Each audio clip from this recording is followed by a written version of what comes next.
मैं नरेश कुमार जांगड़ा हंस वास्तु शक्ति चैनल की पाठशाला में आपका हार्दिक स्वागत करता हूँ। कमेंट लिखते हैं। किसी ने कहा मेरे कमर और पैर से नीचे के हिस्से में पैरों में बहुत तेज दर्द रहता है और घर के सदस्य के कहीं ना कहीं दर्द होता रहता है, कोई उपाय बताएं। अब देखिए, अगर इस तरह के सिम्टम हो तो इसका मतलब उस घर का कोई भी बीमारी का जन्म तब होगा जब NNE डिस्टर्ब होगा। और अब आपने साथ में क्या बताया कि दर्द रहता है बॉडी में, कहीं भी दर्द हो, पेन हो, इसका मतलब है उस घर में राहु एक्टिव हो गया है। कहीं भी दर्द है बॉडी में, वो राहु के अंतर्गत आ जाता है। इसका मतलब आपके घर की ग्राउंड एनर्जी भी इनबैलेंस हो सकती है। आपका NNE और WNW ये भी इनबैलेंस हो सकता है, जिसके कारण ये समस्या आ रही है। क्योंकि जब तक राहु का प्रकोप नहीं होगा तो बॉडी में दर्द की समस्या होगी ही नहीं। अब दर्द से निजात कैसे पाएं? अगर कहीं शरीर में कोई रोग हो जाए तो दवा यानी मंगल, उसकी मदद से ही हम कंट्रोल कर सकते हैं, क्योंकि मंगल सेनापति है, किसी भी चीज को कंट्रोल कर लेते हैं वो। तो मंगल की रेमेडी मैंने आपको कई बार कई वीडियो में बताई है। आप अगर वो रेमेडी करके चलते हो तो बहुत अच्छे परिणाम आपको देखने को मिलते हैं। प्लस में देखिए, केतु का उपाय, आपने पैरों का जिक्र करा, कमर से नीचे का जिक्र किया, तो इसमें केतु भी एक्टिव हो जाते हैं। राहु और केतु दोनों का रोल हो जाता है। नाभि से नीचे की कोई भी समस्या होगी तो वो केतु के अंतर्गत आ जाती है। केतु कहाँ है? अपने NNE में। अब अगर आपके NNE में दिक्कत आई तो केतु से संबंधित समस्याएं हो जाती हैं। तो आपको अपने NNE का विशेष ख्याल करके चलना है। वैसे क्या दिक्कत है जिसके कारण आपको ये समस्याएं आई? वहाँ टॉयलेट हो सकती है, वहाँ गटर हो सकता है, वहाँ वो बहुत सारे रीजन हो जाते हैं। वो आपको चेक करना है कि वहाँ रखा क्या है, या बनावट में क्या ऐसा बन गया, या नॉर्थ साइड डबल मंजिल हो, साउथ साइड सिंगल मंजिल हो, ये भी हो सकता है। तो इस तरह से तो मैं कई बार अपने वीडियोस में बोलता रहता हूँ, राहु का उपाय करें। यानी मंगलवार के दिन एक पानी वाला नारियल ले, बजा कर चेक कर ले उसको, 7 साबुत बादाम ले, कवर समेत, छिलके समेत, और पता करे कि उस दिन का सूर्य अस्त का समय क्या है। जो भी सूर्यास्त का समय हो, आपको वो जो सामान मैंने बताया ये लेना है, प्लास्टिक पन्नी में या किसी चीज में डालना है। अपने सर से एंटी क्लॉकवाइज 7 बार उसार के, और इसको बाबा बजरंग बली के राइट वाले पैर के नीचे रख के आना है। अब बाबा बजरंग बली की वो तस्वीर किस तरफ की हो, तो उस बाबा बजरंग बली की तस्वीर का मुख साउथ की तरफ होगा तो ये रेमेडी काम करेगी। और प्लस में अगर, क्योंकि केतु से संबंधित समस्या बताई, तो केतु क्या है? अपनी नर संतान है। केतु क्या है? झंडा है। तो कामों में रुकावट भी हो सकती है। केतु से संबंधित जितनी भी समस्याएं हैं, आप अगर अपने NNE को बैलेंस करके चलते हो तो बहुत अच्छे परिणाम आपको देखने को मिलते हैं। या फिर आप केतु की भी रेमेडी साथ में कर सकते हो। गुरुवार के दिन लगातार 7 दिन सूअर को इमली खिलाओ, और प्लस में शनिवार और मंगलवार को ये जो बताए ये उपाय करोगे, मेरी नज़र में आपका दर्द बिल्कुल ठीक हो जाएगा। और मैंने एक वीडियो में, पिछले वीडियो में मैंने आपको बताया भी था, ये रेमेडियां कई बार काम क्यों नहीं करती, इसका एक कारण होता है। जब NNE का स्वास्तिक यानी NNE के 180 डिग्री पे क्या है SSW, SSW से जो क्लॉकवाइज चलोगे तो 90 डिग्री पे क्या है WNW, WNW के 180 डिग्री पे क्या है ESE। जब ये स्वास्तिक अगर इनबैलेंस हो जाता है तो रेमेडियां भी काम नहीं करती। अब राहु की बहुत सारी निशानियां आप मेरे पुराने वीडियो देखोगे तो आपको पता चलेगा। केतु की बहुत सारी निशानियां हैं, आप मेरे वीडियो देखोगे तो आपको पता चलेगा। तो अगर आप ये रेमेडी करके चलते हो तो मेरी नज़र में आपको अच्छे परिणाम देखने को मिलेंगे। और इस उपाय के करने से, इन दोनों उपायों का तालमेल अगर आपने बैठाया तो आपके घर के जितनी भी रुकावटें हैं वो दूर होंगी, आपके बच्चों का भविष्य सुधरेगा, उन नर संतान के लेकर जो भी समस्याएं हैं वो ठीक होना शुरू होंगी।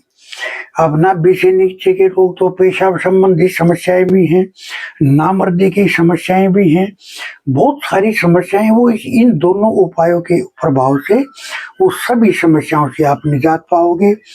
और अगर कोशिश हो जाए तो अपने SW के W1 पे एक येलो कलर का ट्रायंगल शेप झंडा लगाओ आप। अगर नॉर्थ पार्ट आपका ऊंचा है तो साउथ वेस्ट में उसकी नॉर्थ वाली छत से ऊंचाई पे कम से कम 1 फीट ऊंचा तो जरूर हो, वहां अगर आप झंडा स्थापित करके चलते हो तो उससे भी आपको बहुत अच्छे परिणाम देखने को मिलेंगे। साथ में देखो, हाँ मैंने आपको बताया राहु जहां आ जाता है ना तो ये एक तरह से तमस का रोल प्ले करता है। तमस क्या है? तमस है ठहराव, तमस है शीलन, अंधेरे, अंधेरा, दरारे, पपड़ियां, ये सब राहु की निशानियां हैं। तो आप ये भी, इनसे भी आप पता कर सकते हो कि राहु दर्द क्यों होया, तो आप इसकी भी बारीकी में अगर आप चलते हो तो अच्छे परिणाम आपको मिलते हैं देखने को। अब राहु के सिम्टम क्या क्या है?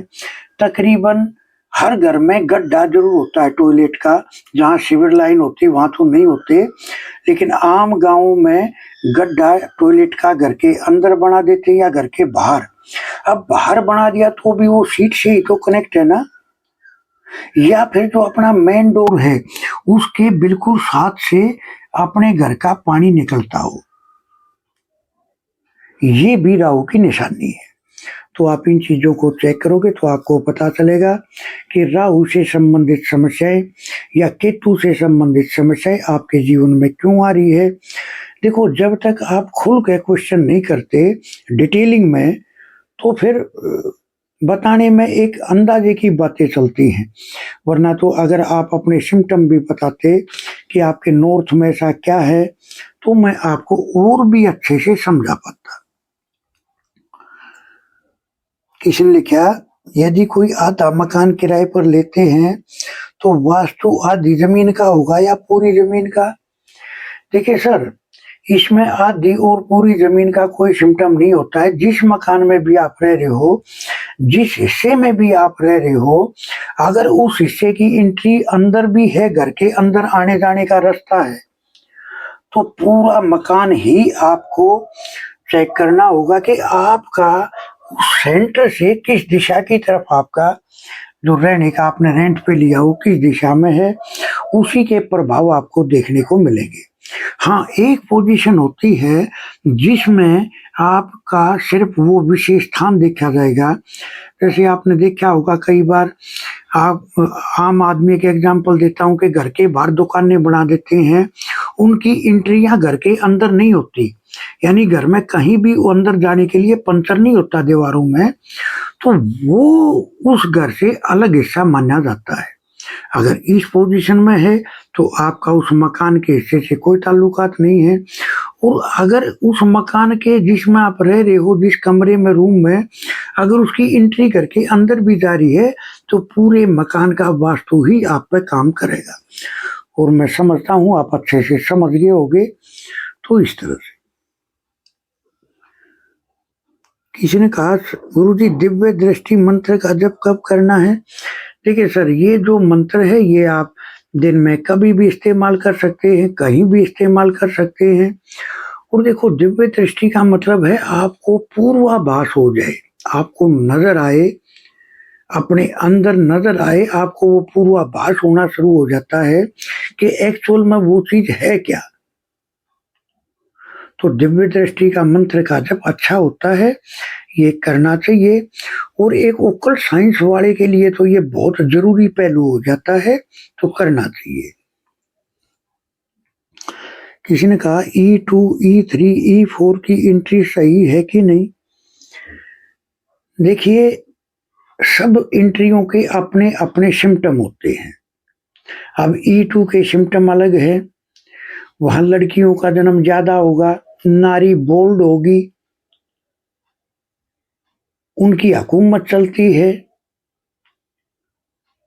और स्त्रियों के कारण खर्चे का ज्यादा बढ़ जाना, क्योंकि E2 कहाँ है, ENE में, जिसको बोलते हैं आम भाषा में मनोरंजन का जो।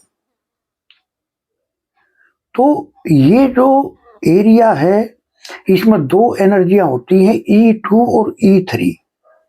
ये दोनों लेडीज प्रधान एंट्रियां होती हैं, लेकिन E2 के कारण घर में लड़कियों का जन्म अधिक होना, उस घर में नारी जाति अधिक मात्रा में होना, और उनके कारण ही खर्च का ज्यादा बढ़ना, ये E2 की एंट्रेंस शो करती है। E3, E4 की एंट्रेंस ठीक है सर। देखो, एंट्रेंस कोई भी गलत नहीं है, एक भी एंट्री गलत नहीं है,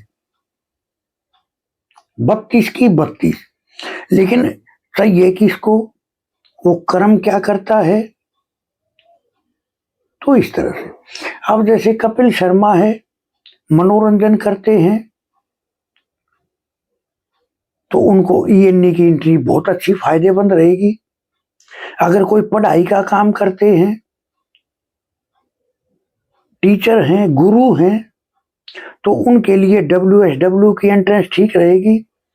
या कोई कोई पार्ट्स बनाते हैं, जैसे किसी फैक्ट्री में जो क्या बोलते हैं उसको, वो जो डाई मेकर जो होते हैं एक तरह से, उनके लिए भी वो एंट्रेंस ठीक है।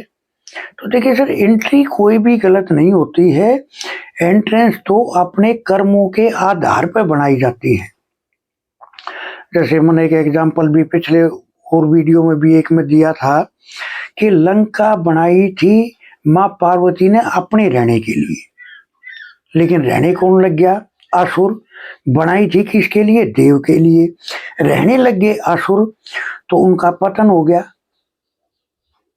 अब अगर कोई, एक एग्जांपल और देता हूं, अब अगर कोई एंट्री, ये जो 3434 की एंट्री है, अब अगर कोई करता है स्वीपर, सफाई करने से संबंधित कोई सामान बनाते हैं, झाड़ू बनाते हैं या कुछ और बनाते हैं, वो कर्म ऐसा करते हैं जो जो क्लीनिंग से संबंधित हो, क्लीनिंग के सामान बनाते हैं, आप उसको कितनी भी 3-4 की एंट्री दिए, जब वो काम ही नहीं करेगी उनके लिए। तो सर, एंट्रेंस के बारे में मैं ये कहूँगा, ये देखो, ये हम अपने कोर्सों में बताते हैं कि कौन सी एंट्री किसके लिए अच्छी फायदेमंद होती है। तो इस तरह से है ना, तो आप समझ गए होगे अच्छे से। तो एंट्रेंस कोई गलत नहीं है, आपको अपना कर्म देखना है, उसी के आधार पे एंट्री होती है। अब देखो, N67 की एंट्री किसके लिए है, हेल्थ और इम्यूनिटी का जोन है। इसका मतलब क्या हुआ, डॉक्टर के लिए, या जो है शरीर की रोग प्रतिरोधक क्षमता बढ़ाने के जो सामान बनाते हैं या बेचते हैं, उनके लिए। अगर ये N6 की एंट्री है, तो उनके लिए बहुत अच्छा काम कर रही है, जबकि और को सूट नहीं करेगी वो एंट्री। और अगर कोई उस घर में आने लग गया, तो धन की कमजोरी और हेल्थ की कमजोरी दोनों दे देगी वो। तो सर, एंट्री जो है ना, वो सबके लिए एक नहीं होती है, तो वो सबके अपने अपने कर्मों के आधार पर वो एंट्रियां डिसाइड की जाती हैं। किसी ने कहा सर, तो सुरक्षा कवच के बारे में जो आपने बताया, टाइटल कुछ और दिया, बताया कुछ और। देखिए सर, सुरक्षा कवच का मतलब है, अगर आपको अपनी बुद्धि, अगर आपको किसी से समस्या है, अगर आपको लगता है कि कोई तंत्र का प्रयोग कर रहा है या आपके लिए कोई नज़र दोष है, कोई आपको नज़र लगा देता है, तो सर अगर आप ये सुरक्षा कवच का इस्तेमाल करते हो इस मंत्र का, तो बहुत अच्छा प्रभाव होता है। मंत्र मैंने आपको बताया था, सदा भवानी दाहिने सन्मुख होत गणेश, 5 देव रक्षा करे ब्रह्मा विष्णु महेश। सर अगर आपको सुरक्षा बनानी है, आपको तांत्रिक से, नजर दोष से, किसी भी तरह से, हेल्थ से अगर आपको सुरक्षा बनानी है, तो आप इस मंत्र का प्रयोग करोगे। तो इसका असर सिर्फ इतना ही था। अब इसको डिटेलिंग में तो मैं कितना भी लंबा वीडियो में बना सकता हूँ, लेकिन देखो समझदारी है टू द पॉइंट बात करने में। और मैं आपको एक चीज बताऊं और वीडियो बना दूं उसी पे बोलते बोलते कोई आधे घंटे का, 1 घंटे का, तो क्या होगा उससे? वो तो सिर्फ एक वीडियो की एक बेवजह की बातें करनी होती हैं। बातें वो होती हैं जो काम आए। बेवजह की घुमा फिरा कर बातें करने की सर मेरी आदतें नहीं है। एक देखो कई बार कॉल आ जाते हैं, सर जो हम पूजा घर बनाते हैं, एनी में ही अगर हमारा पूजा घर हो, अब उन्होंने एनी के नॉर्थ की दिशा की दीवार पर अपना पूजा घर रख दिया, यानी उसको स्थापित कर दिया। अब पूजा घर का मुंह किस तरफ हो गया? साउथ की तरफ। सर ये बहुत नेगेटिव पॉइंट होते हैं। देखिए घर में मंदिर नहीं होता है, घर में होता है पूजा घर। या तो सबसे बढ़िया क्या है, उसको उत्तर पूर्व की यानी पूर्व की दीवार पर स्थापित करना, और नाभि से ऊपर स्थापित करना, जो पूजा करने वाले का मुख पूर्व की तरफ हो। या अगर वो ऑप्शन नहीं है आपके पास, तो फिर पश्चिम की दीवार पर स्थापित कर सकते हो, जो आपका मुख पश्चिम की तरफ रहे और देवी देवताओं का मुख पूर्व की तरफ रहे। ये सेकंड ऑप्शन है। लेकिन सर उत्तर की और दक्षिण की तरफ पूजा घर एक तांत्रिक तो कर सकता है, एक तांत्रिक तो कर सकता है, लेकिन एक आम आदमी नहीं कर सकता। अब तांत्रिक लोगों की एंट्री कहाँ कहाँ हो जाए, तो सर वो जो W6 यानी WNW का जो जोन है, वहां एक तांत्रिक लोगों के लिए, उनके लिए एंट्री अच्छी है। वो तांत्रिक लोगों के लिए वो एंट्री अच्छी है, लेकिन एक आम आदमी को हिला कर रख देगी, नशे में लिप्त कर देगी वो। तो इस तरह से तो सर पूजा घर को हमेशा अपने ईस्ट की दीवार पे first option, second option west की दीवार पे एनी में, या आप अपने पूजा घर को वेस्ट में भी स्थापित कर सकते हो, वेस्ट की दीवार पे, जो आपका मुख पूजा करते हुए वेस्ट की तरफ हो, तो भी बहुत अच्छे परिणाम देखने को मिलते हैं। तो हंस वास्तु शक्ति ये चैनल आप सबका है। लाइक करें, सब्सक्राइब करें, शेयर करें, कमेंट करें। वास्तु के एडमिशन ओपन है, सीखने के इच्छुक हमारे से संपर्क कर सकते हैं। 79 रेमेडीज हैं, 8 क्लासेज हैं, जनरल रेमेडी है, सिम्टम बेस्ड रेमेडी है। इच्छुक हमारे से संपर्क कर सकते हैं। किसी को अपना मैप चेक कराना है, अपने घर का नक्शा चेक कराना है, किसी को अपनी DOB यानी कुंडली चेक करानी है, तो आप हमारे से संपर्क कर सकते हैं। सर वास्तु को बड़ी डीप से पढ़ाते सिखाते हैं, किस किस तरह से आप वास्तु में अपनी पकड़ बना सकते हो, लोगों के बारे में, घड़ी के बारे में। सर घड़ी भी एक देखो, बोलते हैं जी मैं तो नहीं मानता, वास्तु तो वास्तु है। देखो सर, जो जिस विषय को जानता नहीं, तो वो उस विषय को मानता नहीं। जब जान जाते हैं तो मान भी जाते हैं।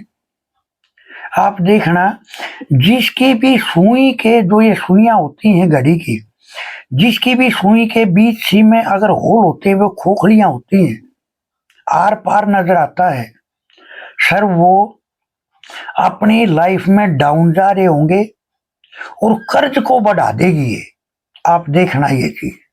सर घड़ी के ऊपर भी पूरा वास्तु कंप्लीट हो जाता है, उसमें भी 16 दिशाएं निकल जाती हैं। उसके घर के किस हिस्से में दिक्कत है वो आपकी दीवार घड़ी या आपको हाथ का बांधने वाली घड़ी शो कर देती है। सर ऐसे ही लोगो भी शो कर देता है, लोगो का भी कंप्लीट वास्तु होता है, 16 जोन डिसाइड होते हैं। अगर लोगो में जहां कमी है उसके घर में भी उसी जगह पे कमी मिलेगी। सर वास्तु को बड़ी गहराई में पढ़ाते हैं, सिखाते हैं। सीखने के इच्छुक हमारे से संपर्क कर सकते हैं। थैंक यू, धन्यवाद, नमस्कार, जय हिंद, जय भारत।